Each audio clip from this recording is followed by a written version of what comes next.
오늘 아침 전북권 주요 뉴스입니다. 전주시 민간 위탁 청소 노동자들의 천막 농성이 9달째 이어지고 있습니다. 전주시와 대화가 부족했던 이유 알고 봤더니 정부 때문이었습니다. 폐지 줍는 노인 3명의 목숨을 앗아간 전주 여인숙 방화 사건의 용의자가 기소됐습니다. 용의자 신발에서 나온 방화흔이 결정적이었습니다. 함께 살던 장애 여성을 숨지게 하고 암매장한 일당이 붙잡혔습니다. 어처구니 없게도 평소 말을 듣지 않았다는 게 살해 이유였습니다. 전라북도는 오늘도 맑은 가운데 일교차가 10도 이상 벌어지겠으며 대기 상태는 좋겠습니다. 여러분 안녕하십니까? 전주 MBC 뉴스투데이입니다. 전주시청 앞 광장에서는 민간 위탁 청소 노동자들이 벌써 9달째 천막 농성을 이어가고 있습니다. 전주시는 원래 이달쯤 내려오기로 한 정부 지침을 이유로 그간 노동자들과의 대화를 미뤄왔는데요. 최근 정부가 갑자기 입장을 바꾸면서 위탁 노동자 문제가 더 꼬여버렸습니다. 한범수 기자입니다.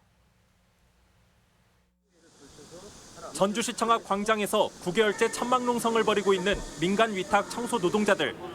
열악한 근무 환경과 낮은 처우를 이유로 직접 고용을 요구해왔는데 그간 전주시는 대화에 소극적이었습니다.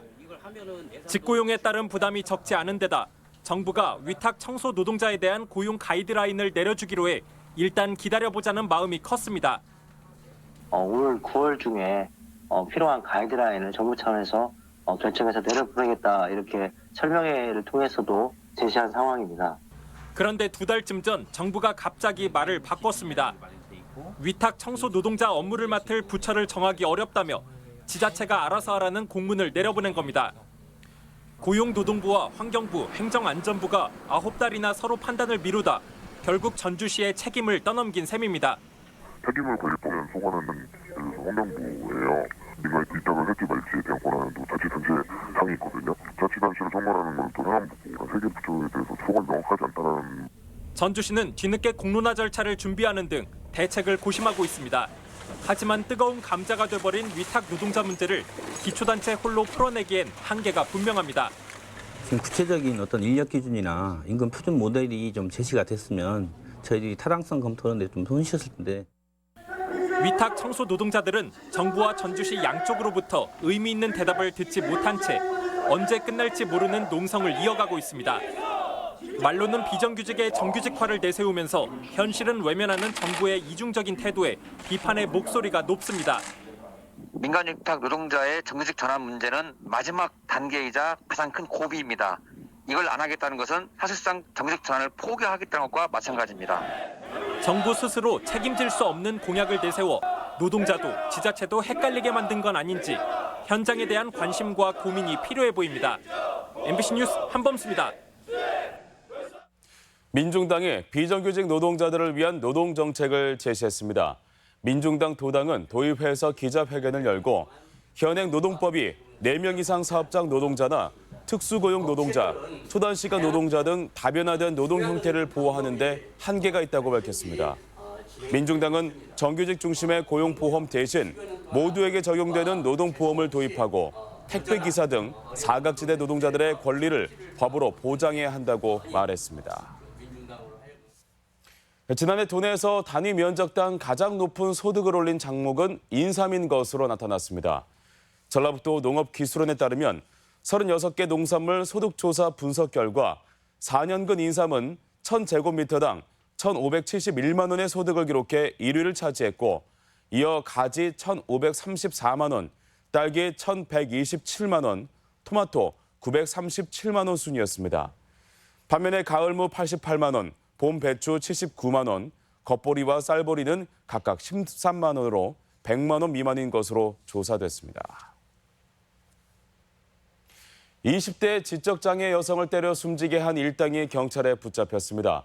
평소 말을 듣지 않았다는 게 살해 이유였는데 시신은 130km나 떨어진 경남의 한 야산에서 발견됐습니다. 허윤호 기자입니다. 지난달 18일 오후 전북 익산의 한 원룸주택. 20, 30대 남녀 6명과 한 집에 살던 20살 지적장애 여성이 다른 동거인들로부터 심한 폭행을 당한 끝에 숨졌습니다. 이들은 숨진 피해자의 시신을 이 차량 트렁크에 싣고 130여 킬로미터 떨어진 경남 거창의 한 야산에 시신을 매장했습니다. 원래 대구에 살던 피해 여성은 SNS를 통해 가해자들과 알게 되면서 지난 6월 익산으로 와 함께 살기 시작했습니다. 가해 동거인들 중 3명은 숨진 여성이 평소 말을 듣지 않는다며 2달 이상 상습적으로 폭행한 것으로 드러났습니다. 이들의 범행은 주택에 감금됐던 또 다른 지적장애 여성의 부모가 딸이 납치됐다고 경찰에 신고하면서 드러났습니다. 31살인 이 여성은 사건 이후 원룸을 탈출했지만 범행 장면을 목격했다는 이유로 납치돼 감금돼 있었습니다.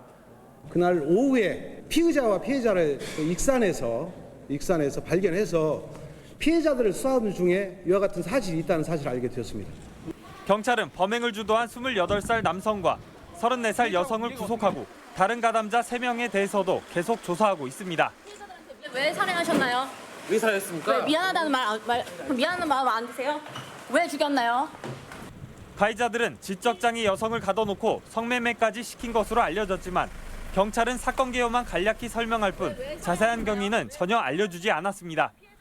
수사 중에 있기 때문에 밝힐 수는 없습니다. 저희가 구체적으로 그런 부분을 말씀드리지 못하는 점이요. 좀 양해하신다고 좀 먼저 양해를 구했고요. 좀 부족했더라도 이해 바랍니다. 죄송합니다. 기자들이 항의하자 경찰은 피의 사실 공표에 해당할 수 있어 그런다며 양해를 구했습니다. MBC 뉴스 허연우입니다. 지난달 폐지 줍는 노인 3명의 목숨을 앗아간 전주 여인숙 방화 사건의 용의자가 어제 구속 기소됐습니다. 검찰은 용의자의 신발과 자전거에서 나온 방화 흔을 결정적인 증거로 봤습니다. 박연선 기자입니다. 지난달 19일 새벽 전북 전주시 선호송동의 한 여인숙, 갑작스레 불길이 치솟았습니다. 이불로 폐지를 주어 생활하던 노인 3명이 목숨을 잃었습니다. 화재 발생 사흘 만에 화재 당시 자전거를 타고 현장을 배회하던 62살 김모 씨가 방화 용의자로 지목됐습니다. 검찰은 한 달여에 걸친 수사 끝에 김 씨를 현주건조물 방화치사 혐의로 구속 기소했습니다. 여러 그 증거들에 의해서 범행은 충분히 입증된다고 저는 보고 있고 구속 기소에 이르게 된 논거가 될 것입니다. 김 씨는 여전히 방화 혐의를 부인하고 있지만 검찰은 범행 입증을 자신하고 있습니다. 김 씨가 타던 자전거가 열에 의해 변형됐고 신고 있었던 신발이 눌어붙는 등 김 씨 소지품들에 있는 방화 흔적이 결정적인 증거라는 겁니다. 자전거 프레임에서도 탄화痕, 구체적으로 종이에 탄 흔적, 구경할 정도에 떨어진 거리에서는 과연 그게 날아와서 그 자전거에 붙을 정도의 그게 되느냐, 그 가능성이 상당히 낮다고 보는 겁니다. 검찰은 또 불이 전기적 요인이 아닌 외벽에서 시작됐다는 점과 김 씨가 화재 현장 인근에서 6분 이상 머물렀던 유일한 사람이라는 점이 CCTV로 확인된 것도 기소 근거로 들었습니다. 범행 직후 현장에 돌아와 불이 난 여인숙을 지켜보고 타고 온 자전거를 은닉한 것도 중요한 단서가 됐습니다. 이 밖에 김 씨의 과거 방화 전과 역시 검찰의 기소 의지를 굳히는 계기였습니다. 하지만 여전히 직접 증거가 없고 김 씨가 혐의를 강하게 부인하고 있어 앞으로 법정 다툼이 예상되고 있습니다. MBC 뉴스 박연선입니다. 경기도에서 아프리카 돼지열병이 잇따라 발병해 축산 농가의 긴장이 높아지고 있습니다. 전라북도는 경기 파주에 이어 연천에서도 아프리카 돼지열병이 확진되는 등 확산 추세여서 도내 축산 농가 상황을 면밀히 파악하며 방역을 강화하고 있습니다. 또 각 농장의 일시 이동 중지 명령 이행 여부를 점검하고 거점 소독 시설도 16곳으로 확대했습니다. 한편 다음 주 진안과 전주에서 예정된 축산인 한마음 대회와 수의사 대회는 취소됐습니다. 새만금 사업의 속도를 높이기 위해 출범한 새만금 개발공사가 설립한 지 1년이 다 돼갑니다. 짧은 기간이지만 수변도시와 태양광 사업, 관광 개발을 이끄는 중심축 역할을 했다는 평가입니다. 강동엽 기자입니다. 전북을 찾은 문재인 대통령은 속도감 있는 새만금 사업을 강조하며 새만금 개발공사에 대한 기대감을 숨기지 않았습니다. 새만금 개발공사는 도민의 뜻에 부응하여 공공주도 새만금 개발에 박차를 가해주기 바랍니다. 공사가 설립된 지 1년, 적지 않은 성과가 있었습니다. 새만금의 상징물로 주거와 업무, 관광 레저가 어우러진 수변 도시는 행정 절차가 차질 없이 진행되고 있어 내년 착공 예정입니다. 육상 태양광 사업은 주민 참여형 모델을 통해 사업 추진을 앞두고 있습니다. 또 고군산군도 관광 케이블카와 무녀도 복합관광 휴양단지 사업도 논의에 물꼬를 텄습니다. 공사가 짧은 시간 안에 보폭을 넓힐 수 있는 것은 수익성과 상관없이 사업 추진에 나설 수 있는 공기업 특성 덕분입니다. 다만 당장 성과가 나오기 힘든 새만금 사업의 특성상 사업이 본격화되면 부채 관리는 숙제가 될 전망입니다. 또 새만금의 민간 투자가 절실한 만큼 시장이 원하는 공간을 개발해낼 수 있느냐도 과제입니다. 사업을 함에 있어서는 과도한 설계가 있는지 또는 너무 우리가 무리한 사업 추진을 하는 것은 아닌지 이런 부분에 대한 점검이 필요하다고 생각하고 내년부터는 가시적인 사업이 본격화될 전망인 가운데 새만금 개발공사를 매개체로 주춤했던 새만금 개발이 본궤도에 오를지 관심입니다. MBC 뉴스 강동엽입니다. 군산 새만금 앞바다는 요즘 가을 생선들의 왕성어 활동에 낚시객들이 몰리고 있습니다. 그런데 낚싯배가 운행하는 비응항에서 난데없이 주차 요금을 받고 있어 낚시객들이나 상인들의 불만이 큽니다. 이몽진 기자입니다. 새만금 방조제 준공에 맞춰 대체 어항으로서 비응항이 건설된 때는 지난 2004년 풍부한 먹이와 깊은 수심 같은 해양 조건이 좋아 낚시객들이 꾸준히 찾고 있습니다. 주꾸미와 전어 등 미각을 자극하는 가을 생선들이 낚시객들에겐 더없이 반가운 철입니다. 낚시객들은 그러나 낚시 전용 항인 비응항에서 하루 주차료로 8,000원을 징수하고 있다며 난감해합니다. 차량 통행이 빈번하지도 않은 항만 구역에서 주차료 징수는 너무하다는 불만입니다. 저희 돈 내서 여기 경기 살려주려고 이렇게 왔는데도 또 돈을 또 받으시니까 한 두 번 올 거 한 번 오고 그럴 수 있겠죠. 낚싯배 선주들은 올 초부터 비응항 민간 사업자가 500면의 주차장을 조성하고 주차료를 징수하기 시작하면서 낚시객들의 발길이 줄어들고 비응항 침체가 가속화하고 있다고 주장합니다. 8월까지만 본다고 하더라도 작년에 비해서 한 3분의 1이 방문자 수가 줄어들었고 비응항은 민자 사업으로 개발돼 사업자가 주차장 등 배후 부지를 활용해 영업 활동을 할 수 있도록 관련법에 명시돼 있습니다. 하지만 느닷없이 주차료를 받자 민원이 제기됐고 관할 지자체인 군산시는 유료 주차장 인근에 비포장 임시 주차장을 부랴부랴 개설했습니다. 땅은 이제 민간이 재산권을 행사하는 곳이라 저희가 행정에서 어떻게 그 합법적인 범위 안에서 움직이는 것들을 어떻게 저희가 컨트롤할 수가 없어요. 주민들은 항만 수수료 등으로 민간 사업자가 적지 않은 수익을 챙기면서도 주차장 사업을 따로 벌이는 것은 어불성설이라는 하수연입니다. 불만이 많죠. 뭐 유료 주차장, 뭐 항해 관광항해 유료 돈 받는다고 해서 말도 많고 주말만 되면은 주차 전쟁이에요 여기 사실은. 대기업의 이딴 휴폐업으로 고용 산업 위기에 직면한 군산. 비응항을 활용한 관광객 유치 전략이 표류하고 있다는 지적입니다. MBC 뉴스 임홍진입니다. 일본이 종주국인 스포츠의 활동을 자제하고 용품 구입도 중단하자는 주장이 나왔습니다. 일본 제대로 알기 운동본부는 도입해서 기자회견을 열어 최근 파크골프와 게이트볼 등 일본이 종주국인 스포츠의 확산과 함께 관련 일본 제품이 시장을 독점하고 있다고 밝혔습니다. 이들은 자치단체에 일본 스포츠에 대한 혜택을 중지할 것을 촉구하고 혼마, 아식스 등 일본 브랜드의 불매도 이어가겠다고 밝혔습니다. 촉구하는 전북도의회가 추진했던 일본 전범기업 제품 구매 제한 조례가 잠정 보류됐습니다. 도의회는 해당 조례안을 이번 임시회에서 상정할 예정이었지만 국제무역기구 분쟁 해결 과정에서 일본에 빌미를 줄 소지가 있어 잠정 보류하기로 했다고 밝혔습니다. 조례를 공동 추진해온 전국 17개 시도 의장단도 전략적 차원에서 해당 조례를 잠정 보류하거나 재논의하기로 했습니다. 꽃과 잎이 따로 피어 영원히 만날 수 없다는 슬픈 꽃말을 가져 상사화라고 불리는 꽃무릇이 선운산 도립공원 곳곳에서 피어나기 시작했습니다. 지역 소식 이창익 기자입니다. 고창 선운산 도립공원의 꽃무릇이 개화기를 맞았습니다. 사찰 주변의 꽃무릇 군락은 이번 주부터 본격적으로 피기 시작해 이달 말까지 절정기가 이어질 전망입니다. 꽃무릇은 잎이 진 후에야 비로소 꽃이 펴 꽃과 잎이 영원히 만날 수 없어 상사화로도 불립니다. 고창 선운사는 영광 불갑사, 한평 용천사와 함께 국내 꽃무릇 3대 군락지 중 하나입니다. 남원시가 도농간 연료비 불균형을 해소하기 위해 농촌마을에 LPG 소형 저장 탱크를 설치합니다. 주생면 4동 마을과 산내면 달국마을 82가구에 연말 가스 공급을 목표로 8억 7천만 원을 들여 LPG 저장 탱크를 설치합니다. LPG 소형 저장 탱크는 배관을 통해 각 가정으로 연결돼 연료비 지출이 줄어들 것으로 기대됩니다.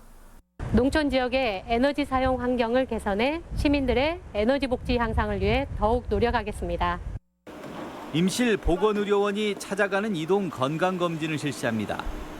다음 달 7일까지 이뤄지는 이동 건강검진은 각 읍면별로 진행되며 결혼 이주 여성은 자궁경부암 갑상선 기능 검사를 무료로 받을 수 있습니다.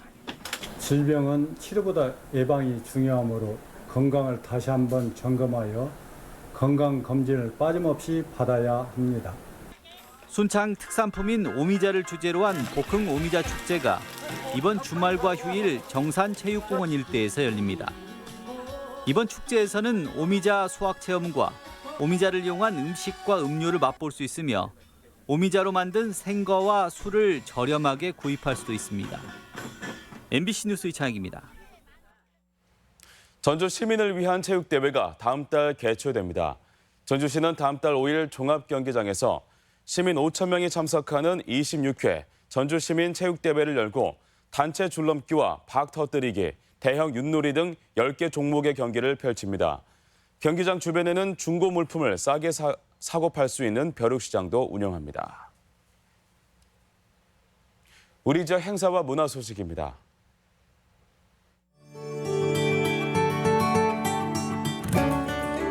국립임실호국원은 오늘 지역민과 함께하는 제4회 나라사랑 어울림 콘서트를 엽니다. 전주 오페라단의 창작 음악 드라마 더블하트가 오늘 익산 속리예술회관에서 공연됩니다. 전주 만돌린 앙상블과 전주 하모사랑이 오는 22일 한국소리문화의 전당에서 합동 연주회를 갖습니다. 군산예술의 전당은 오는 22일 과거의 명곡들을 현대 감성에 맞게 재해석한 가사 콘서트를 진행합니다. 굿월드 자설은행과 여원 공연 신앙송 예술원이 함께하는 문화축제 콘서트가 오는 22일 전북대 삼성문화회관에서 있습니다. 화합과 상생을 다짐하는 세계 종교문화축제가 오늘부터 사흘간 전주 등 전국 일원에서 개최됩니다. 전북 미래과학 체험전이 모레부터 이틀간 새만금 컨벤션센터에서 열립니다. 오늘부터 나흘간 완산 체련공원과 삼천 상류 신평교 일원에서 전주 반딧불이 탐방 행사가 진행됩니다. 제5회 중앙동 치맥과 함께하는 쓰리고 축제가 내일 한국방송통신대학교 야외광장에서 마련됩니다. 전주시 노인취업지원센터에서는 내일까지 시니어 바리스타 양성교육생을 모집합니다.